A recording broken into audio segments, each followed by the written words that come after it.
नमस्कार बच्चों, एक बार फिर से स्वागत है आपके अपने हिंदी गुरु यूट्यूब चैनल पर। आज हम समझेंगे कक्षा 10 के अंतर्गत सामाजिक समरसता में कबीर की साखियों के संदर्भ प्रसंग सहित व्याख्या को। आइए तो वीडियो को प्रारंभ करते हैं। साहीं इतना दीजिए जामे कुटुम समाए, मैं भी भूखा ना रहूं, साधु न भूखा जाए। तो आइए सबसे पहले देखते हैं बच्चों कठिन शब्द। साईं, साईं का मतलब होता है स्वामी या भगवान। कुटुंब, कुटुंब का मतलब होता है परिवार। समाया का मतलब होता है भरण पोषण हो जाए। और साधु यानी अतिथि। देखें सबसे पहले संदर्भ। प्रस्तुत साखी कबीरदास जी द्वारा रचित कबीर की साखियाँ नामक शीर्षक से ली गई हैं। देखें प्रसंग। इसमें कबीर ने भगवान से प्रार्थना की है कि हे भगवान, हमें इतना दे दो कि हमारा भली भांति गुजारा हो जाए। अब देखते हैं व्याख्या। कबीरदास जी कहते हैं कि हे भगवान, आप हमें इतना भर दे दें जिससे हमारा कुटुंब या परिवार का भली भांति भरण पोषण यानी लालन पालन हो जाए और मैं भी भूखा ना रहूं और मेरे घर पर जो भी साधु सन्यासी आए वो भी खाली हाथ ना लौटें। अब देखते हैं विशेष। कवि ने मात्र कुटुंब भरण तक की सुविधा ही भगवान से मांगी है। दूसरा दोहा छंद है। दुर्बल को न सताइए, जाकी मोटी हाय, मरी चाम की श्वास से लो भस्म हो जा। आइए बच्चों अब देखते हैं संदर्भ। प्रस्तुत साखी कबीरदास द्वारा रचित कबीर की साखियाँ नामक शीर्षक से ली गई हैं। बच्चों, ये जितनी भी साखियाँ मैं आज बताऊंगा, उनके अर्थ बताऊंगा, उनका संदर्भ एक ही है। सभी में वही संदर्भ लिखना है जो मैंने अभी बताया था। अब देखें प्रसंग। कबीर ने दुर्बल व्यक्तियों को न सताने का उपदेश दिया है। देखें व्याख्या। कबीरदास जी कहते हैं कि दुर्बल व्यक्तियों को मत सताओ, इनकी आह बड़ी मोटी अर्थात भारी होती है। एक उदाहरण देकर वे कहते हैं कि जब मरे हुए चाँप से बनी हुई मस्क की श्वास से लोहा भी भस्म हो जाता है तो जीवित व्यक्ति की आह से कितना अहित हो जाएगा। इसे अच्छी तरह सोच लो और दुर्बलों को मत सताओ। देखें विशेष। कवि ने दुर्बलों को न सताने का उपदेश दिया है। अगला दोहा छंद है। जात न पूछो साधु की, पूछ लीजिए ज्ञान, मोल करो तलवार का, पड़ा रहने दो म्यान। देखें बच्चों, इसका संदर्भ वही पहले वाला संदर्भ है। प्रस्तुत साखी कबीरदास जी द्वारा रचित कबीर की साखियाँ नामक शीर्षक से ली गई हैं।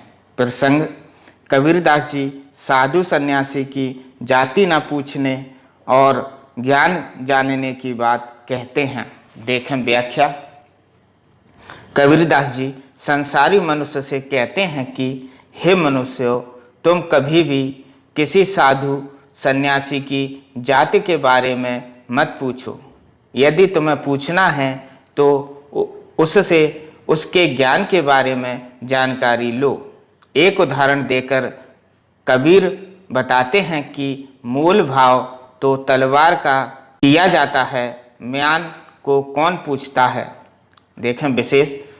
गुणों को जानना चाहिए, जाति को नहीं। दूसरा दोहा छंद है। जात हमारी आत्मा, प्राण हमारा नाम, हमारा इष्ट है, गगन हमारा गाम। आइए बच्चों देखते हैं इसका संदर्भ।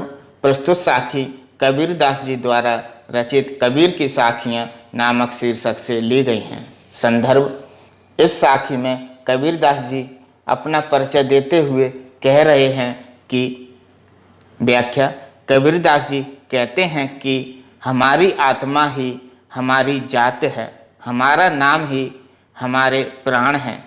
अदृश्य अर्थात न दिखाई देने वाला निर्गुण निराकार ईश्वर ही हमारा इष्ट है और आकाश हमारा ग्राम है।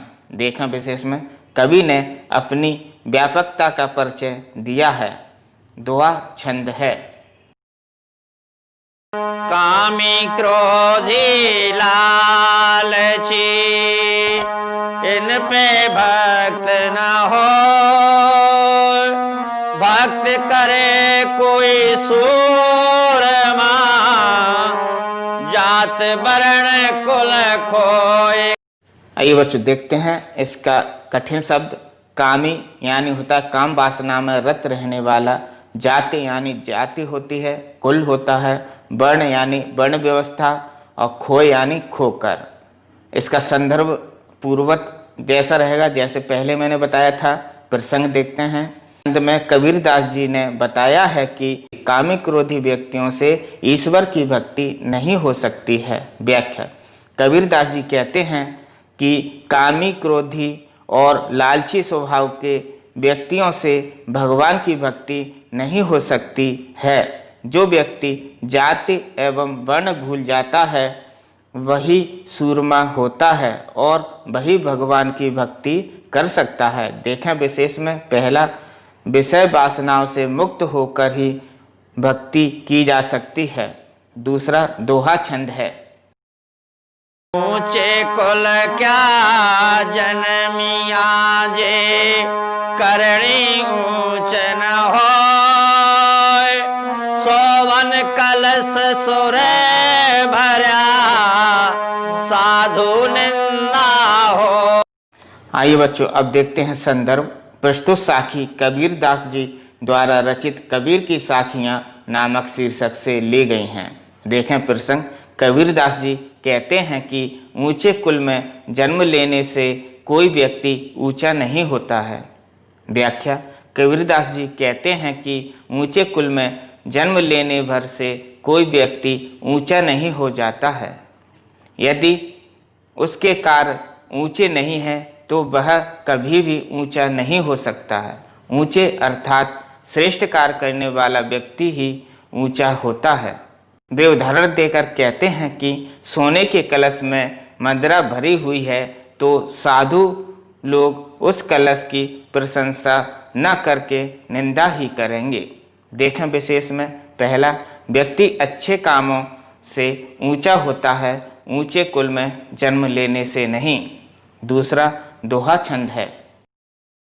तरवर तास विलंबिए, 12 मास फलंत, शीतल छाया गैर फले, पंखी खेल करंत। आइए बच्चों देखते हैं पहले इसके कठिन शब्द। तरवर यानी होता है श्रेष्ठ वृक्ष, बिछाइए सहारा लीजिए, फलत फलता है, गहर घने आदि। संदर्भ जो मैंने पहले बताया था वही पूर्वत संदर्भ रहेगा। देखें प्रसंग। कबीरदास जी ने ऐसे व्यक्ति का आश्रय लेने का उपदेश दिया है जिससे हर व्यक्ति सुखी हो। व्याख्या: कबीरदास जी तरोवर के माध्यम से उस श्रेष्ठ व्यक्ति का आश्रय ग्रहण करने का उपदेश देते हैं कि श्रेष्ठ वृक्ष का आश्रय लेना चाहिए जो 12 महीने फल देता हो, जिसकी छाया शीतल हो, जिसमें घने फल लगते हों और जिस पर बैठकर पक्षीगण अपनी क्रीड़ाएं करते हों। विशेष में देखें पहला, सज्जन लोगों का आश्रय लेने की बात कही है। दोहा छंद है। जब गुण को लगा के मिले तब गुण लाख बिकाए। जब गुण को गाहक नहीं कौड़ी बदले जाए। हाँ बच्चों, इसका संदर्भ पूर्वत है जो मैंने पहले बता दिया है। देखते हैं प्रसंग। कवि कहते हैं कि गुणों का महत्व तभी तक है जब तक उसके ग्राहक मिलते हैं। व्याख्या। कबीरदास जी कहते हैं कि जब गुण के ग्राहक मिल जाते हैं तो गुण लाख रुपए में बिकता है, और यदि गुण के ग्राहक न मिलें तो वह गुण कौड़ियों में बिक जाता है। देखें विशेष गुण के ग्राहक का महत्व है। दूसरा दोहा छंद है। सर्प है दूध पिलाइए, दूध विष है जाए। ऐसा कोई ना मिले सो सर्प विष खाए। इसका भी संदर्भ पूर्वत है, पहले जैसा ही इसका संदर्भ है। प्रसंग देखते हैं। कवि कहते हैं कि सर्प को दूध पिलाने से कोई लाभ नहीं है, क्योंकि वह दूध भी विष बन जाता है। देखें व्याख्या। कबीरदास जी कहते हैं कि सर्प को दूध पिलाने से कोई लाभ नहीं है, क्योंकि सर्प के गले में जाकर दूध भी जहर बन जाता है, यानी विष बन जाता है। कबीर कहते हैं कि मुझे आज एक ऐसा कोई व्यक्ति नहीं मिला जो सर्प के विष को खा जाए। देखें विशेष। नंबर 1 सांप से आशय दुष्ट लोगों से है। नंबर 2 दोहा छंद है। करता के रे बहुत गुण अगुण कोई ना, जो दिल खोजा अपना तो सब अगुण मुझे माए। इसका भी संदर्भ बच्चों पूर्वत है, पूर्व की भांति है। देखें प्रसंग। कर्ता यानी भगवान में गुण ही गुण होते हैं, अवगुण नहीं होते हैं। देखें व्याख्या। कबीरदास जी कहते हैं कि कर्ता अर्थात भगवान में केवल गुण ही गुण हैं, उनमें कोई भी अवगुण नहीं है। कबीरदास जी कहते हैं कि जब मैंने अपना दिल खोजा तो मैंने पाया कि सभी अवगुण मेरे अंदर ही हैं। देखें विशेष। नंबर 1 ईश्वर यानी कर्ता की महत्ता का वर्णन तथा अपने अवगुणों का वर्णन कवि ने किया है। नंबर 2 दोहा छंद है। बच्चों, अगर आपको ये साखियों के व्याख्या अच्छी लगी हो तो चैनल को सब्सक्राइब करें तथा वीडियो को लाइक करें और अपने दोस्तों को इस वीडियो को भेजें। अगर आपको इन साखियों की PDF चाहिए तो उसकी लिंक मैंने डिस्क्रिप्शन बोर्ड पर दे रखी है, उस लिंक पर क्लिक करें और PDF प्राप्त करें। धन्यवाद।